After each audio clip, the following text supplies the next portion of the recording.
Muchísimas gracias por tu amable presentación, Carlos.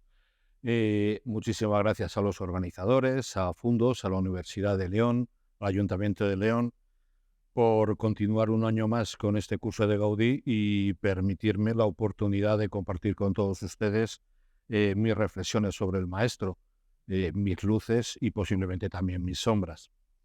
Solo espero que al terminar esta charla queden todos ustedes satisfechos. Comencemos. Observen estas imágenes. Nos producen una sensación ancestral, atávica. El hombre prehistórico plasmaba con sus símbolos la magia de la caza, son símbolos de lo sagrado o de la propia identidad, bien como individuo, bien como grupo. Desde esas fechas tan remotas, el hombre tiene una gran propensión a fabricar símbolos, transformando inconscientemente los objetos y las formas de su entorno. Nos enfrentamos a un lenguaje antiguo y universal, que la humanidad ha empleado en describir su realidad, marcar una identidad o también codificar un mensaje, principalmente en dos ámbitos, el de la religión y el de la expresión artística. Pero los símbolos no solamente son algo mágico y antiguo, están plenamente vigentes hoy en día. Tan solo tenemos que echar un vistazo a nuestro alrededor y verlos en chapas, en pegatinas, en camisetas. Los símbolos nos ayudan a expresarnos, a sentir que proclamamos cosas que creemos legítimas, que nos identifican y que nos hacen diferentes. Y aunque vemos que también son de una enorme banalidad, también son muy importantes. Sin más, sin ir más lejos, hace pocos días un museo norteamericano prohibió la entrada de una persona que portaba un simple pañuelo. No se sorprendan, era un pañuelo palestino, claro, pero no era un arma, era un simple pañuelo. Lo primero y más fundamental que debemos hacer es aclarar conceptos. Un símbolo ha de sugerir, pero no necesariamente expresar. Un símbolo, etimológicamente, significa algo que remite a una realidad distinta y superior, diferente de lo que estamos viendo. Pero si lo que vemos es una simple convención, como por ejemplo una decoración trivial de un dragón, no podemos hablar de símbolo, pues es una simple alegoría sin mayor trascendencia. El filósofo René Guénon definía símbolo de la siguiente manera: es la expresión sensible de una idea, es decir, que el contenido de una idea se entienda a través del símbolo que la representa. Y sin embargo, en la obra de Gaudí, muchas veces, nada más lejos de la realidad. Actualmente, no hay seguidor de Gaudí que no sepa que tenía mucho carácter, que se peleó con un guardia, que no hacía caso al ayuntamiento, que se enamoró de una tal Pepeta, que iba mucho a misa, que era catalanista y que le atropelló un tranvía. Pero casi nadie intentará dar una explicación cabal al porqué de la enorme popularidad de su arquitectura. Es algo que se escapa a lo racional. Los edificios de Gaudí no son fáciles de entender. Su arquitectura es tan diferente que es imposible reducir a una fórmula simple. Más que arquitectura, es un objeto plástico, escultórico, y las respuestas emocionales que provoca son muy intensas, igual que una cena de 5 platos, solo apta para estómagos fuertes. Por esa razón, durante muchos años, Gaudí fue rechazado por sus propios colegas, arquitectos a los que era muy difícil hacer una evaluación objetiva sobre su obra, no como Dalí, que lo consideraba como un protosurrealista y estaba encantado con él. Muchos defendemos que lo que nos atrae precisamente y fundamentalmente de la obra de Gaudí es su expresionismo, su capacidad para dialogar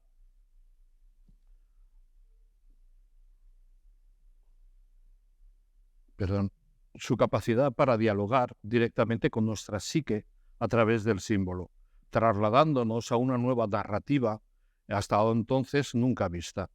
Por esa razón, la obra de Gaudí va más allá del intento de clasificar su obra, si es modernismo o no, si el fundamento es estructural o funcional, si es expresionista o más bien surrealista. Ante todo, es el fruto del trabajo de un hombre y en él distinguimos motivaciones e impulsos que tienen que ver bastante con su compleja personalidad. El uso continuo y extenso de símbolos es una de las características esenciales de la obra de Gaudí, y no es un simple recurso superficial, como podía ocurrir con la mayoría de sus arquitectos contemporáneos, sino un fundamento esencial de su estilo arquitectónico. Se ha calificado como un lenguaje de síntesis donde la forma de la arquitectura ha de ser la expresión de la lógica constructiva y la ornamentación, la manifestación del interior. Tratando así al edificio como un organismo en el que cada una de las partes responde al comportamiento de un todo. Precisamente, la tensión que existe entre las formas arquitectónicas de Gaudí y la vasta polisemia que desarrollan es uno de los fundamentos más característicos de su obra. Es enorme su capacidad de transformar elementos salidos de un elemento cultural delirante, de alegorías complejas, aportando un sustrato fundamental, ancestral, diríamos que casi prehumano, junto a elementos que parecen surgidos de exóticos palacios situados en lejanos paraísos orientales. Hay también otra frase fundamental que nos dejó Gaudí. Gaudí dijo que las envolventes de los edificios, o sea, las fachadas, están determinadas por la estética y no por la estática, que es la estructura. Olvidémonos entonces de tantas frases manidas de historiadores que sobre la búsqueda incansable de Gaudí de la integración entre la decoración y la estructura. Es algo que solo parece darse en la Sagrada Familia. Señores, Gaudí conscientemente separa la decoración exterior respecto del resto del edificio y la aprovecha como un lienzo expresionista, como un recurso epidémico de efectos insólitos. Hoy vamos a analizar con calma cómo Gaudí utiliza en sus obras la iconografía de los animales que nos traen hoy todos aquí, los saurios y los dragones, y veremos de qué manera los usa, si como mera decoración o bien como un aporte supletorio de un plano de conocimiento distinto, de una suerte de mensaje, y ya veremos también si es un mensaje directo o bien codificado.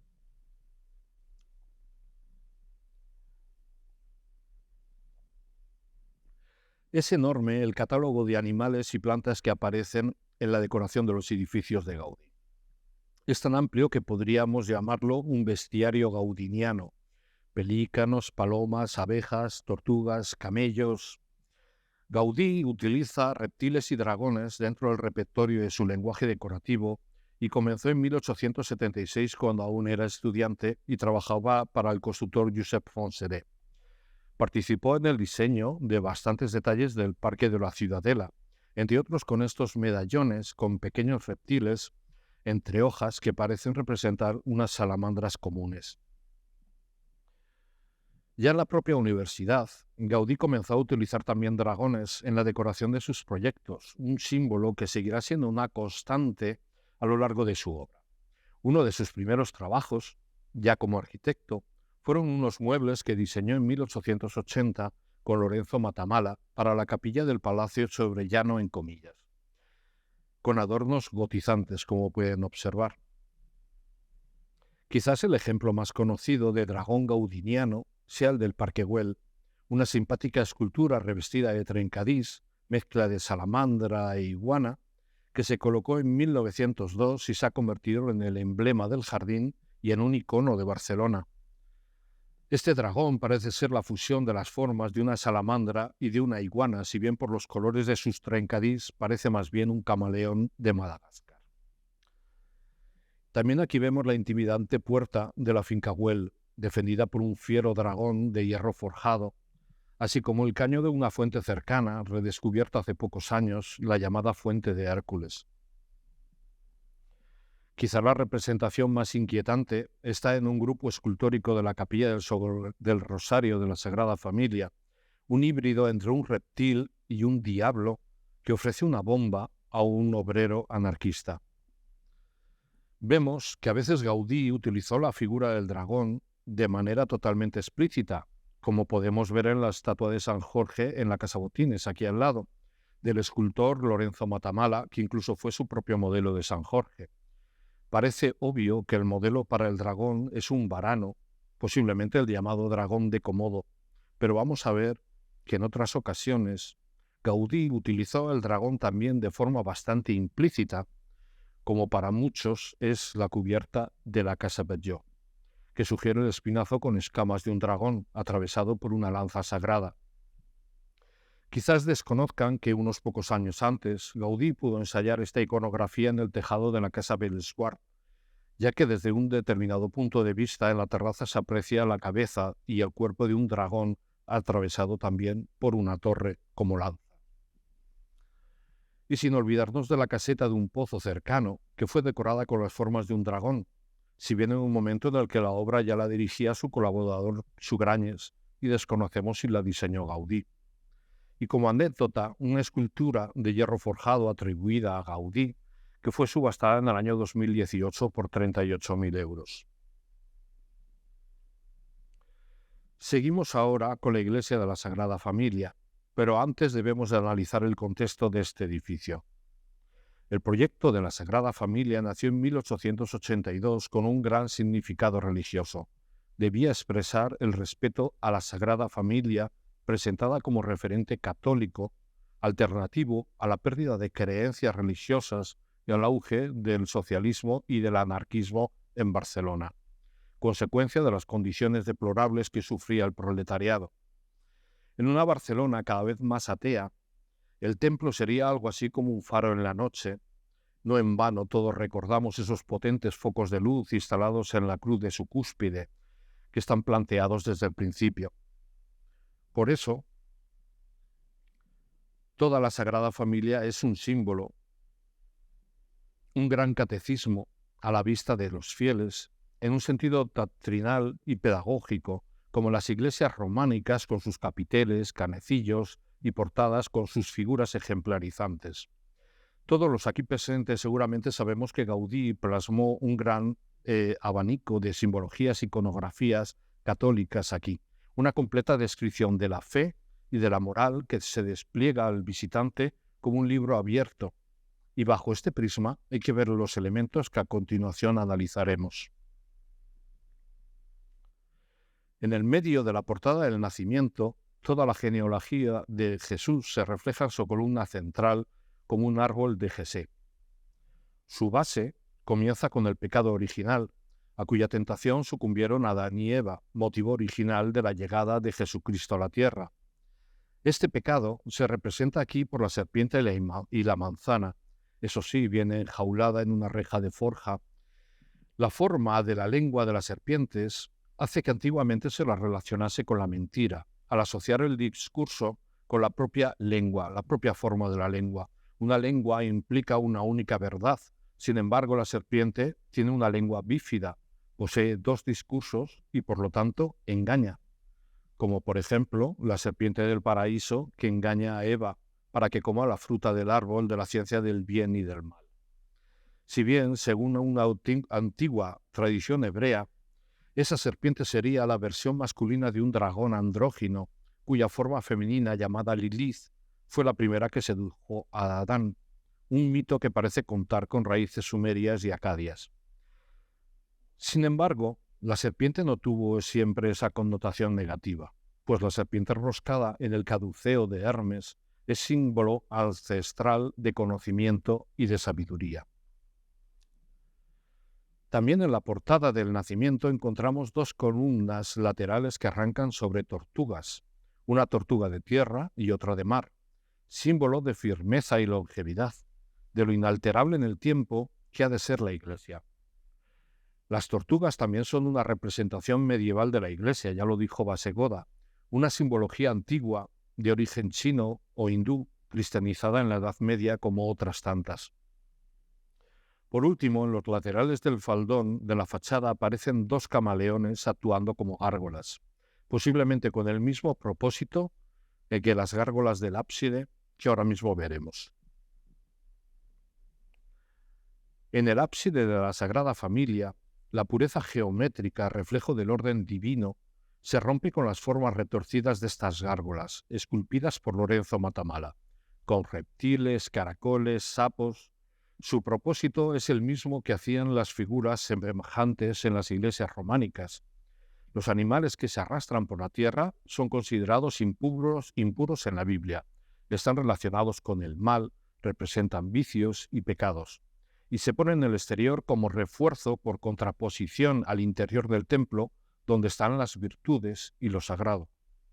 Si tienen la duda, no hace falta más que lean el libro del Levítico del Antiguo Testamento, que dice textualmente: de los animales que se arrastran sobre la tierra deben considerar impuros a los siguientes: comadrejas, ratones y toda clase de reptiles, como salamanquesas, cocodrilos, lagartos, lagartijas y camaleones. Muchos investigadores argumentan que para diseñar estas gárgolas, Gaudí se inspiró en los animales que se encontraban en el solar, y parte de razón tienen en ello, pues son especies que pueden encontrarse todas en Cataluña. Tenemos esculpidos un caracol, tenemos un sapo, una salamanquesa, un lagarto y una serpiente. Y también tenemos una lagartija, otra serpiente, un vígaro, otro lagarto y una cañadilla.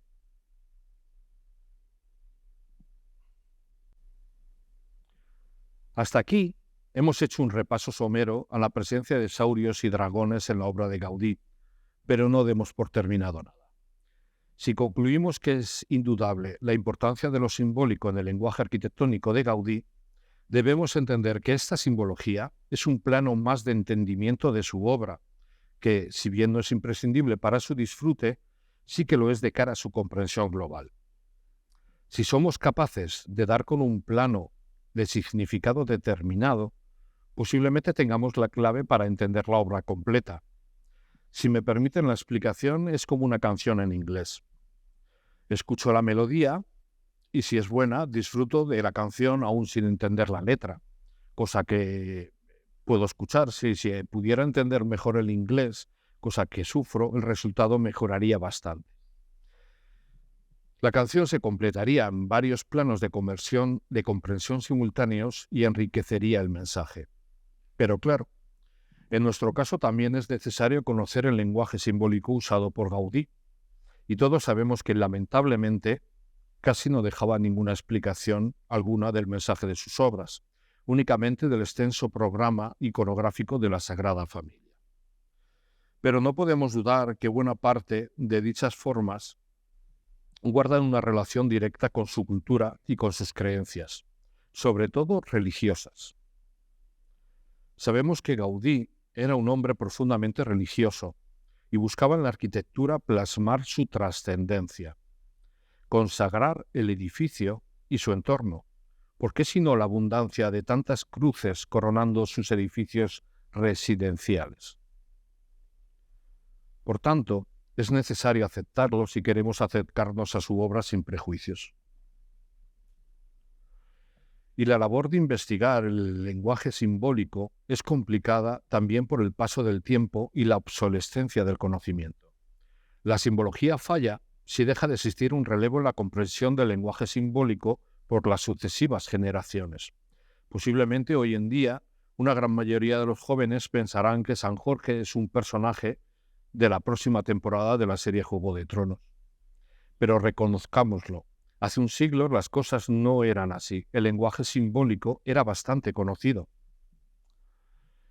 El símbolo le permitía a Gaudí alcanzar la mayor de las libertades como artista, en la medida que le permitía trasladar ideas a la vista de todos y penetrar directamente en la psique de la mente humana, en el misterio.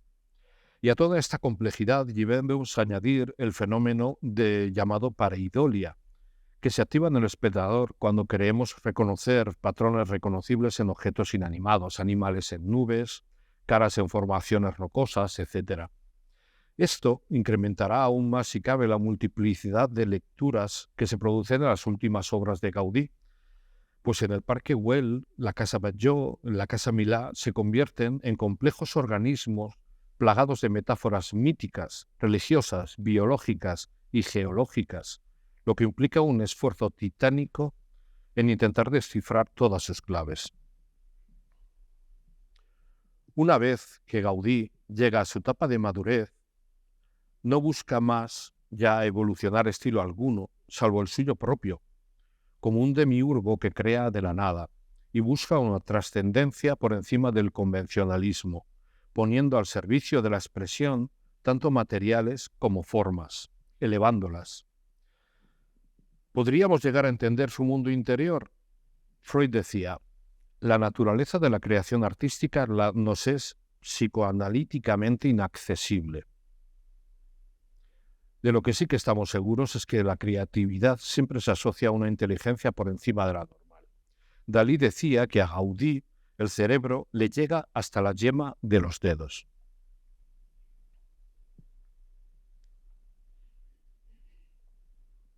Si queremos conocer en la obra de Gaudí los posibles planos de conocimiento ligados a los símbolos del dragón, primero debemos conocer cuál es el origen y de la existencia de este animal fantástico en la cultura, así como el origen de la iconografía que está asociada a esta bestia y que se resume en la escultura que están ustedes viendo ahora mismo. No es casualidad que muchas obras de ficción actuales con tintes fantásticos, libros, películas, series, evoquen mundos de estética medieval con animales y bestias fantásticos, como El Señor de los Anillos, La Tierra Media, Narnia o Juego de Tronos. Al pensar en unicornios, en dragones, hadas o elfos, los situamos de forma natural en un contexto que al menos visualmente nos recuerda a la Edad Media. Y no es extraño, porque precisamente fue en el medievo cuando se difundieron muchas leyendas y mitos que han llegado hasta nuestros días. Parte del saber del mundo clásico quedó preservado en ejemplares de obras antiguas, como por ejemplo con la historia natural de Plinio el Viejo, cuyo contenido pasó a los bestiarios medievales.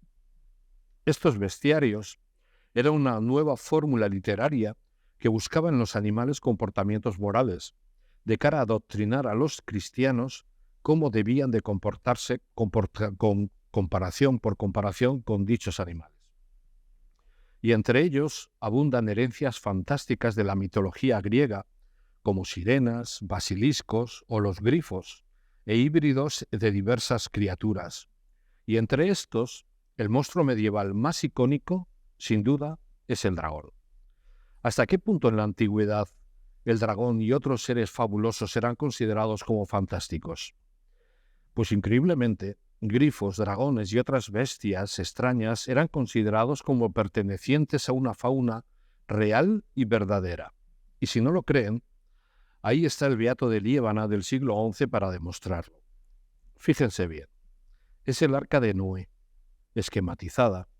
Arriba tienen la paloma con la ramita de olivo que está recogiendo Noé y su familia está al lado. Fíjense ahora mismo en el segundo piso del arca.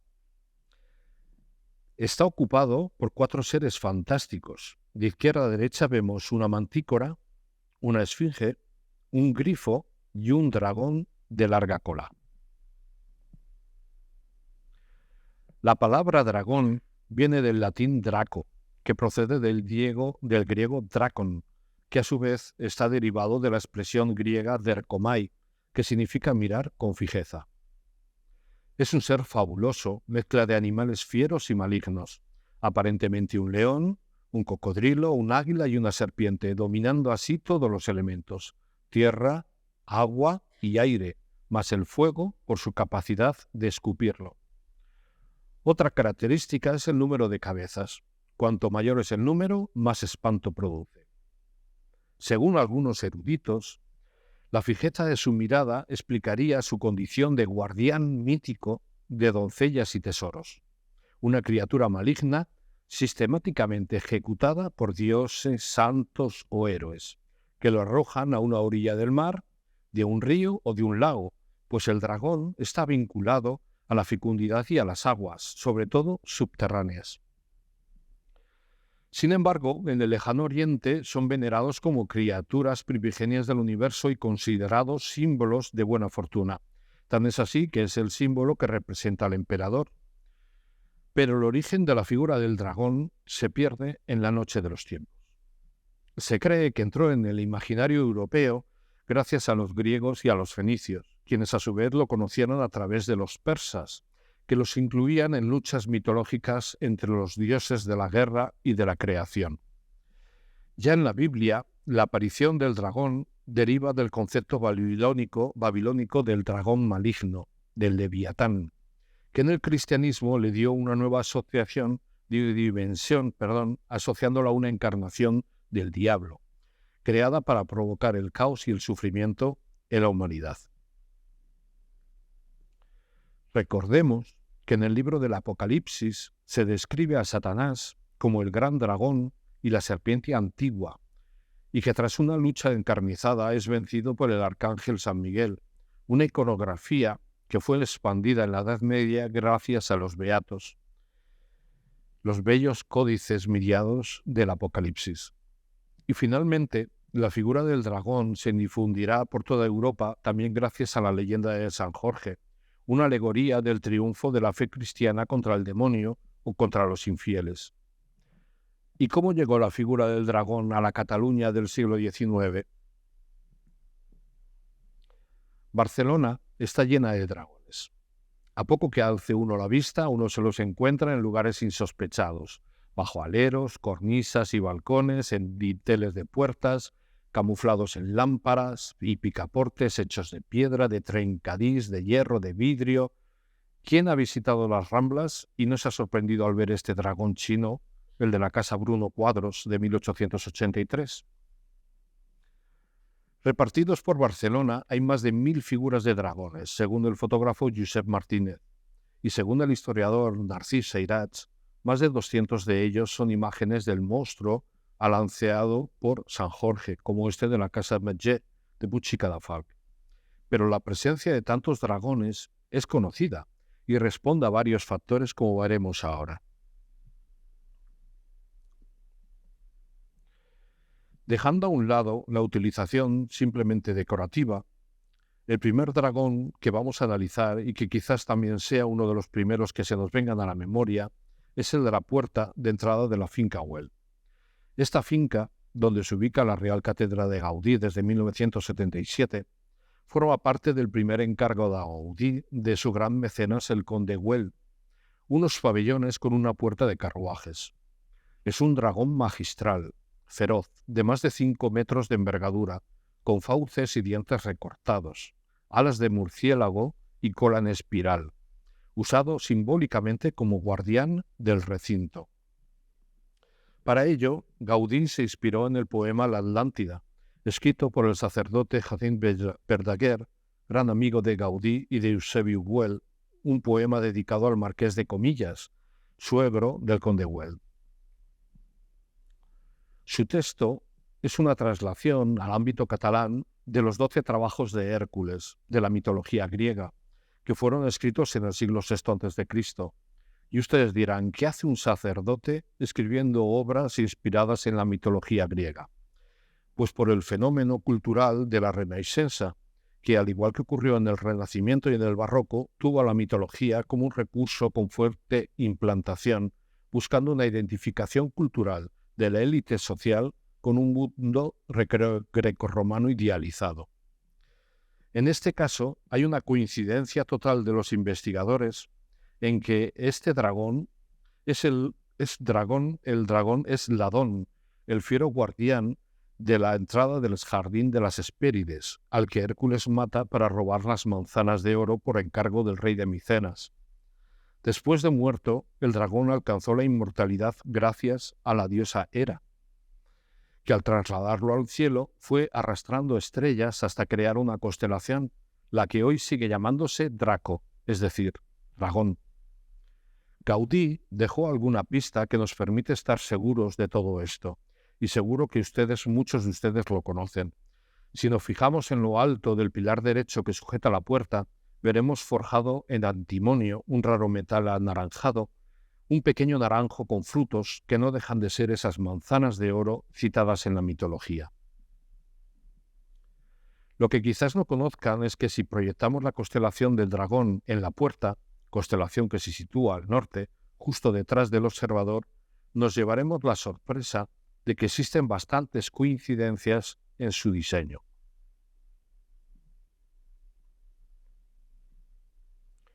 Pero los 12 trabajos de Hércules no es el primer texto griego en el que sale un dragón, pues ya en el siglo VIII a.C. se mencionaban dragones en la Ilíada, y en la leyenda de la fundación de Tebas por Cadmo se describe que el héroe tuvo que vencer previamente al dragón Dismenios, el hijo del dios Ares. En otros textos mitológicos grecorromanos vemos a más héroes vencedores de dragones, como Jasón, consiguiendo el Bellocino de oro, o como Perseo liberando a Andrómeda, verdadero antecesor de la leyenda de San Jorge y el dragón que veremos más adelante.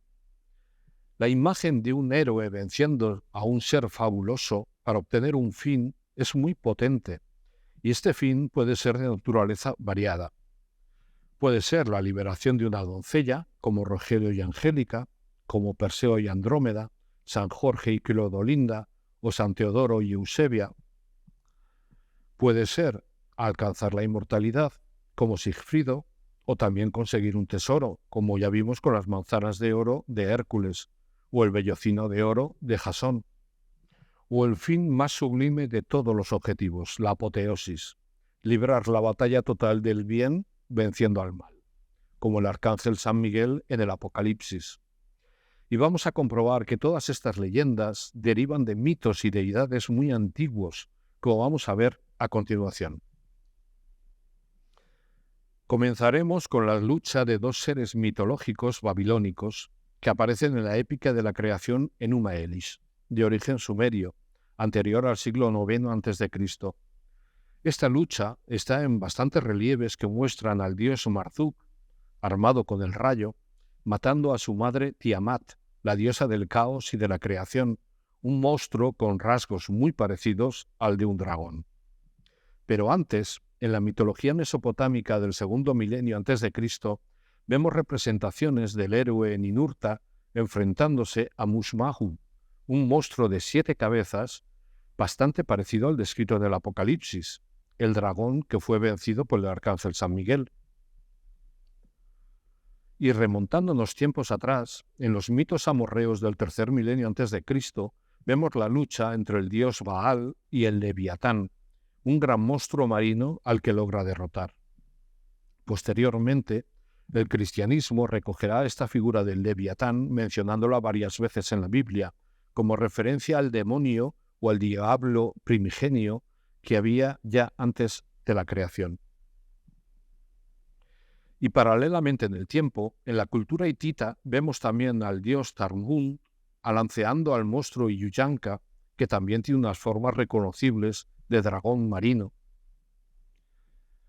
Pero lo más asombroso es que en América, en la otra punta del mundo, nos encontramos con el conocido dios Quetzalcóatl, la serpiente emplumada, de gran importancia en la cultura mesoamericana, que no deja de ser la representación clásica de un dragón, se mire por donde se mire. En fin, que no les quiero aburrir más. La existencia de ejemplos tan distantes entre sí nos hacen reflexionar sobre lo antiguas y comunes que pueden llegar a ser estas figuras ancestrales en la humanidad, en la cultura de la humanidad, quién sabe si a consecuencia de la observación de restos fósiles de dinosaurios en la prehistoria. Pero pasemos ahora a otro dragón de Gaudí que también tiene otra referencia mitológica.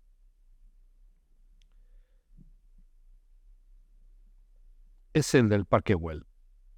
Este dragón simpático, revestido de trencadís, y el conjunto escultórico en el que está, han hecho correr verdaderos ríos de tinta a los entusiastas de lo mistérico, pues para muchos se trata de verdaderos símbolos alquímicos o masónicos.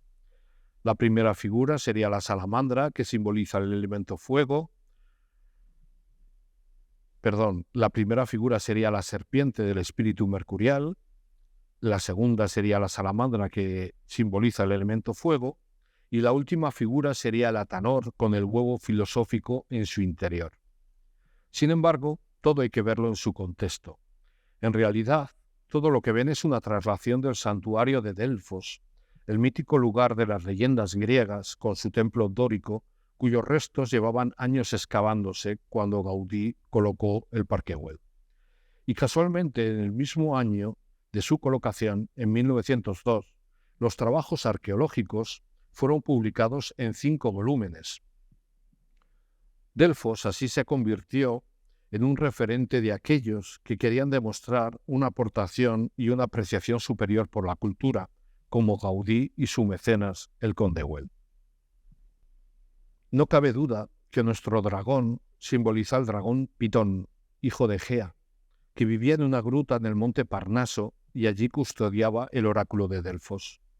El dios Apolo quiso poseer el oráculo y mató a Pitón, enterrándolo en el sótano del templo de Delfos, donde pasó a ser el protector de las aguas subterráneas.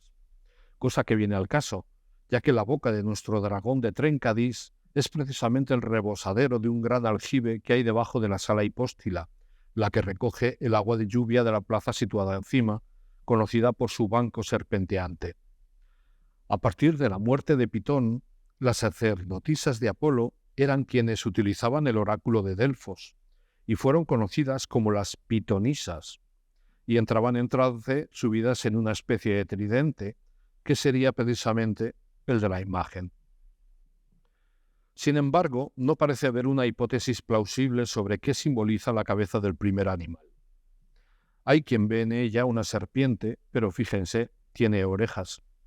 Personalmente tengo una teoría. Generalmente se dice que el monstruo de Delfos que mató a Apolo es la serpiente macho Pitón, pero en el himno homérico a Apolo, el relato más antiguo que se conoce de esta historia, el dios mata a una serpiente hembra llamada Delfina, que era mitad doncella y mitad serpiente. Juzguen ustedes mismos. Bastante menos simpático es el ser diabólico de la capilla del Rosario de la Sagrada Familia, un híbrido entre un reptil y un diablo que ofrece a un obrero una bomba Orsini, similar a la que explotó un anarquista en el Teatro del Liceo el 7 de noviembre de 1893, matando a 20 personas. A Gaudí le afectó mucho este suceso, pues murieron varios miembros de la familia Mureu, bastante conocida por él. Por cierto, ¿no les parece que el rostro de este diablo tiene un parecido razonable con el que está considerado como iniciador del pensamiento anarquista, el británico William Godwin? Su rostro diabólico está deformado con anamorfosis, pero si lo restituimos a dimensiones correctas, este es el resultado. Aquí parece Gaudí recordarnos que el mal no es algo etéreo y abstracto, sino que acecha a la vuelta de la esquina, que tiene rostro humano y que nos puede dañar en el día a día cuando menos uno se lo espera. Y dejamos ya los dragones con referencias mitológicas para entrar en los dragones ligados tradicionalmente de forma explícita o implícita a San Jorge. El dragón más evidente y explícito de todos está aquí al lado en León, es el de la fachada de la Casa Botines que todos ustedes conocen. Es peculiar en cuanto que aquí el aspecto de la bestia es parecido a un varano. Sin embargo, tampoco hay que sorprenderse, pues también de la misma forma está representado el dragón que mató San Teodoro, la famosa escultura del siglo XII que se encuentra encima de una de las 2 grandes columnas que se encuentran en la plaza de San Marcos en Venecia. Sabiendo que la leyenda se desarrolla en Libia, no parece tanto una equivocación como más bien una adaptación a la supuesta verdadera naturaleza del monstruo, un monstruo africano real. El hecho de que la figura lleve un gorro bereber en su cabeza no dejaría de ser más que un posible guiño gaudiniano en este mismo sentido. Es un misterio el por qué Gaudí quiso plasmar un santo tan catalán, pero tan ajeno a estas tierras leonesas, donde la imagen de la lucha con el dragón está copada casi por completo por el arcángel San Miguel. El hecho de que el nombre de la casa sea Botines, deformación del apellido catalán Botinás, tampoco tiene que ver, pues tan solo fue una referencia popular posterior al personaje catalán que fundó el negocio casi 60 años atrás. Una buena teoría que les recomiendo leer la tiene el profesor César García Álvarez, aquí presente, que plantea que el edificio entero es una metáfora al dragón,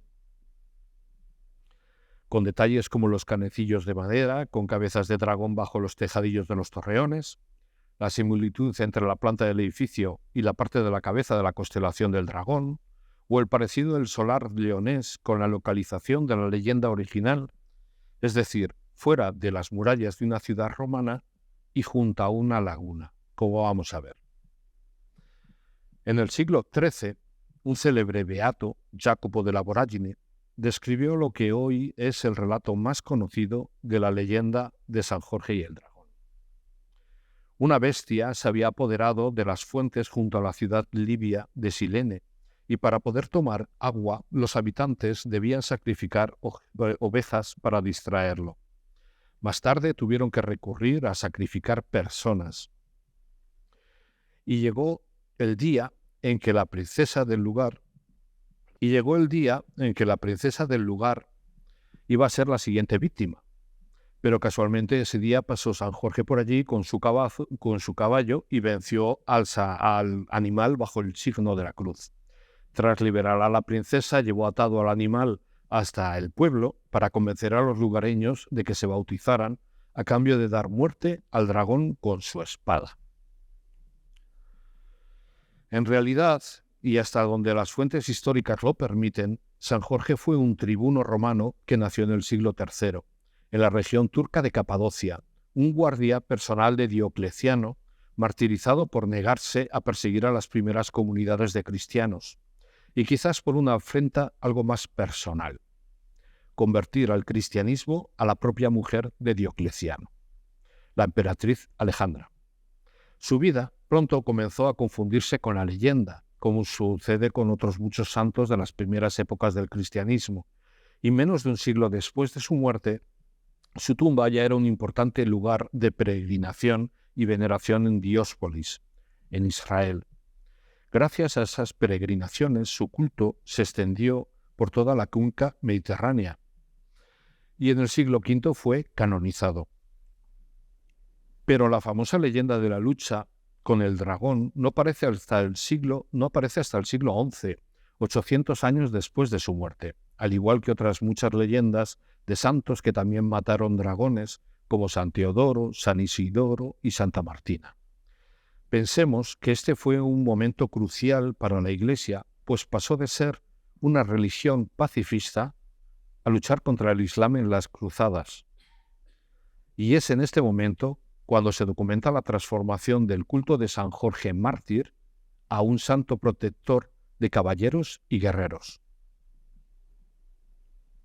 San Jorge se convierte así en el patrón de la Orden de los Templarios, cuyo símbolo es precisamente la llamada Cruz de San Jorge, y pronto comenzó a ser elegido como patrón por los mayores puertos del Mediterráneo, como Génova, Venecia, Nápoles, Mallorca, Beirut, Barcelona. Por analogía con la capital, pronto se convirtió también en el santo patrón del condado catalán y del propio reino de Aragón, desde tiempos muy remotos. Al igual que otros muchos países, como Rusia, Inglaterra, Etiopía, Portugal, Hungría o Alemania. Esta escena que ven tiene un rico simbolismo doctrinal para los intérpretes católicos. San Jorge representa a Cristo, que montado en su corcel, o sea, la Iglesia, mata al dragón, que es el mal, y libera a la princesa, es decir, a todo el cristianismo. Y es en las cruzadas precisamente cuando esta iconografía comienza a difundirse con gran éxito, pues San Jorge simboliza a los cruzados que liberan a la doncella indefensa, o sea, Constantinopla, del dragón, o sea, los turcos. Y por su sencillez, además, esta iconografía milenaria del héroe vencedor y bicho vencido fue trasladado con éxito a la cultura cristiana altomedieval como la virtud venciendo al pecado, mediante simbologías que representaban al maligno, bien con la figura del dragón o bien con la serpiente. Pero como ya vimos anteriormente, en la mitología griega existían pasajes parecidos, como el relato de Perseo liberando a Andrómeda del dragón Cetus o como Jasón que vemos aquí en la imagen. Pero no solo en Europa, pues por toda Asia existen leyendas similares incluso en un lugar tan alejado como Japón, encontramos una leyenda muy parecida, en la epopeya de Susanoo, el dios del trueno. El dragón Yamata no Orochi, de 8 cabezas, vivía junto a la fuente que abastecía de agua a una ciudad, cuyos habitantes tenían que pagar como tributo un sacrificio humano para poder acceder al manantial. Cuando le llegó el turno a la princesa Kusinada, la última hija del rey, esta fue salvada por Susanoo, que mató al dragón con su espada.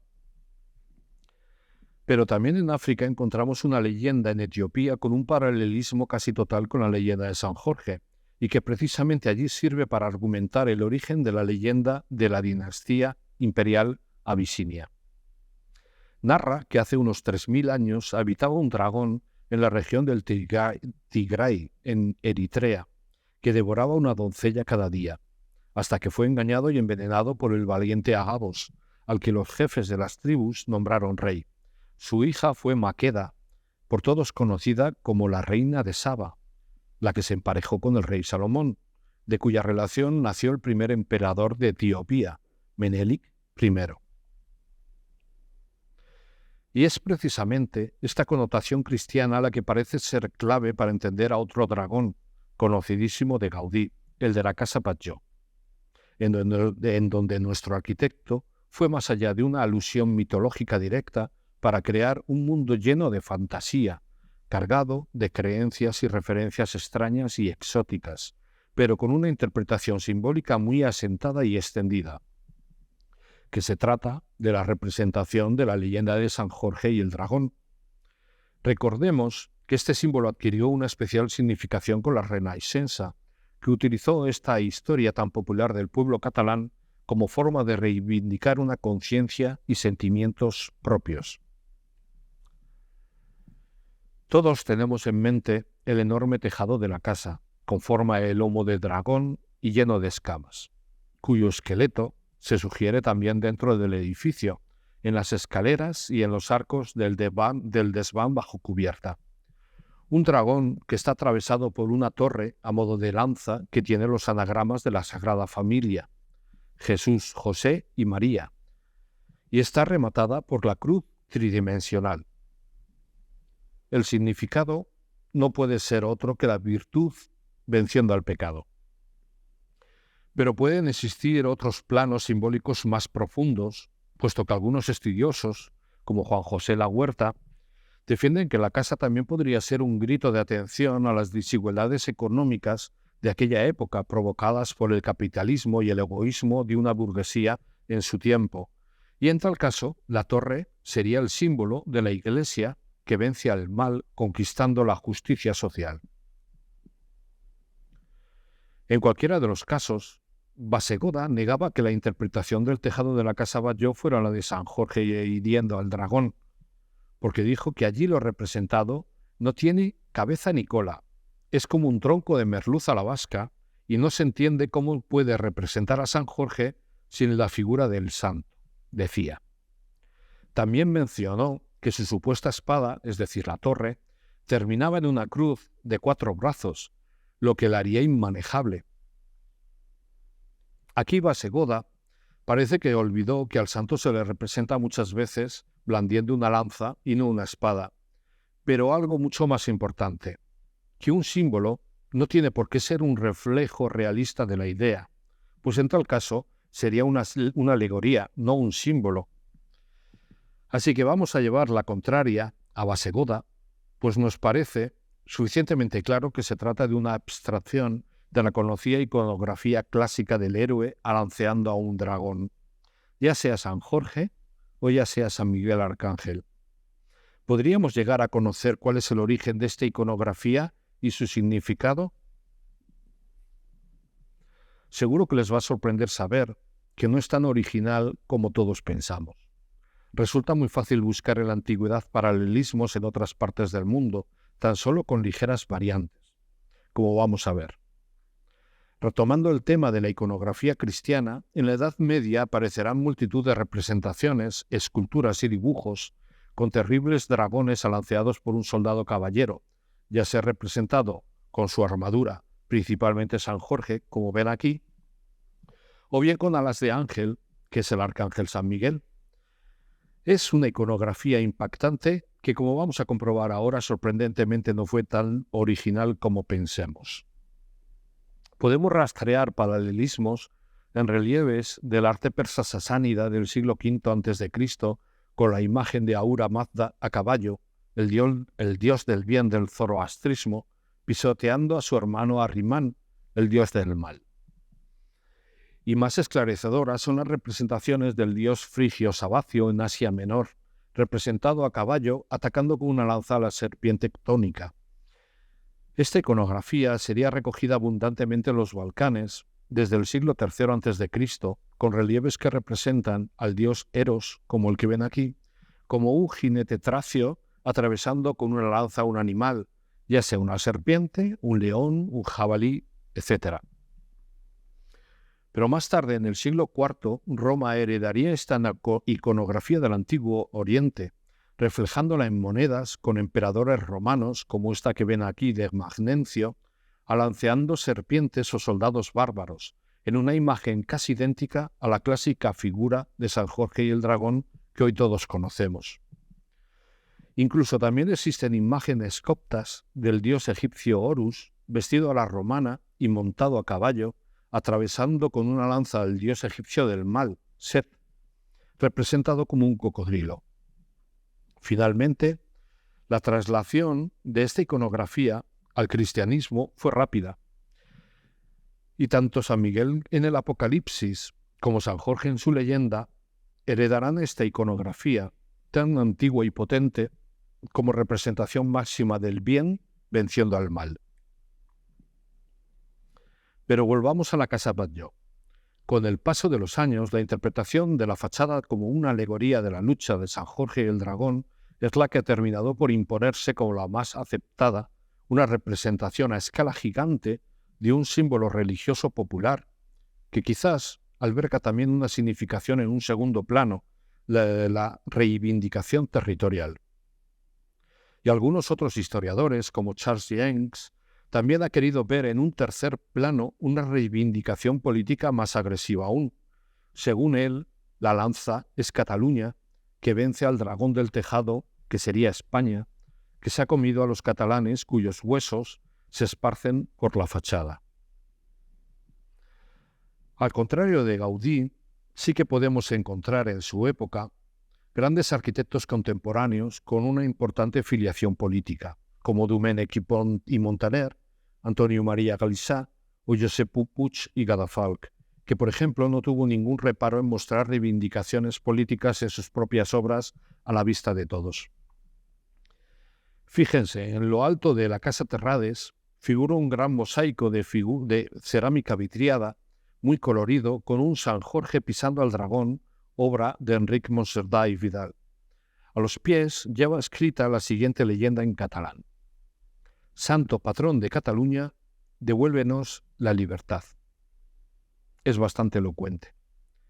Por el contrario, sabemos por los biógrafos contemporáneos a Gaudí que sus sentimientos catalanistas estaban siempre dentro de una reivindicación sosegada, muy orgullosa de sus raíces, pero inmersa dentro de un sentimiento más amplio, la cultura mediterránea, quizás similar al actual sentimiento europeísta.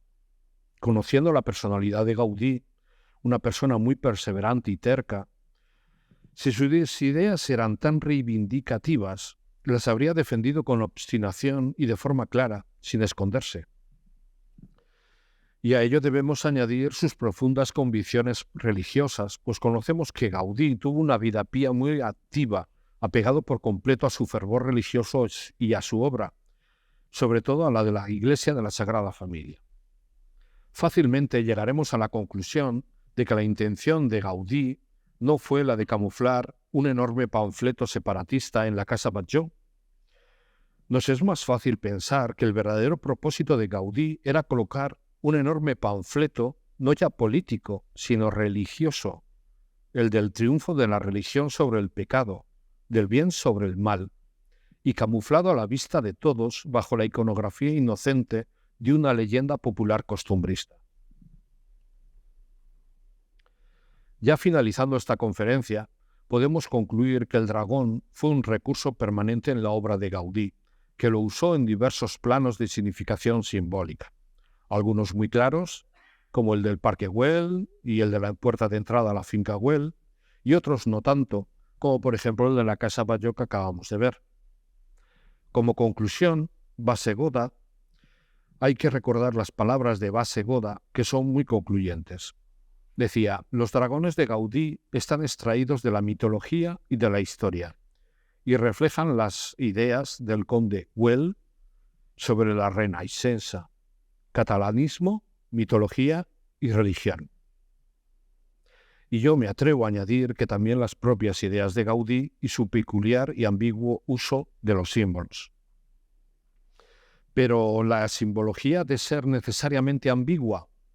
Pues la respuesta es no, obviamente, si la pretensión real del emisor es trasladarnos de forma clara un mensaje. Por lo tanto, debemos pensar que quizás Gaudí quería expresamente crear una ambigüedad para proporcionar una polisemia de lecturas, no necesariamente complementarias. Es más, estoy seguro de que así es. Solo basta recordar una frase totalmente convincente de Kandinsky. Dijo: cuando se proporciona la explicación, el encanto desaparece. Y es que, pese a nuestra manía por aclarar todo lo que nos rodea, una obra de arte es algo que nunca puede ser explicado del todo. Muchas gracias.